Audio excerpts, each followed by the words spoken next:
диалогтар өткізді.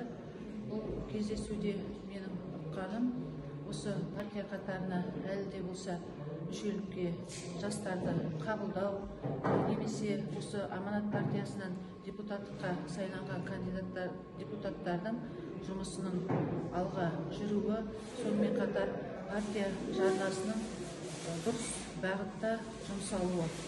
Мен енді өзім айтар едім, жалпы биылғы жылды қыркүйек-қазан айларында осы біздің Қалдығайты бастауыш партия ұйымына жас ұстаздарымыз және жас мамандарымыз партия қатарына қабылданды.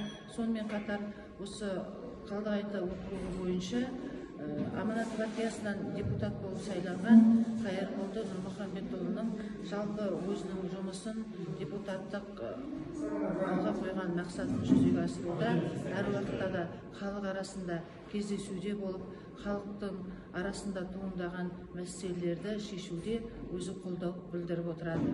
Сонымен қатар партия жарнасының оңды мақсаттарға жұмсалуы да жүзеге асырылып отыр.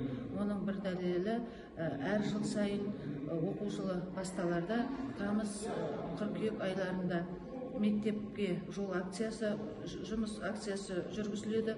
Сол акция кезінде де осы партия жарнасынан ауыл балаларына, соның ішінде әлеуметтік жағынан аз қамтылған немесе көп балалы отбасылардың балаларына мүмкіндігінше партия жарнасынан жаңағы мектепке тартылуына орай оқу құралдары, киім-кешектер әрдайымда алынып, осы партия жарнасы өзінің мақсатты орнына жұмсалып отыр.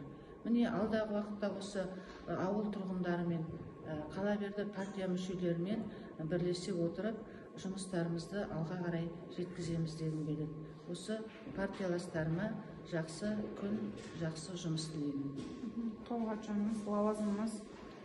Нұрымова Ақмарал Ерсайынқызы, Қалдығайты жалпы орта білім беретін мектебінің директоры.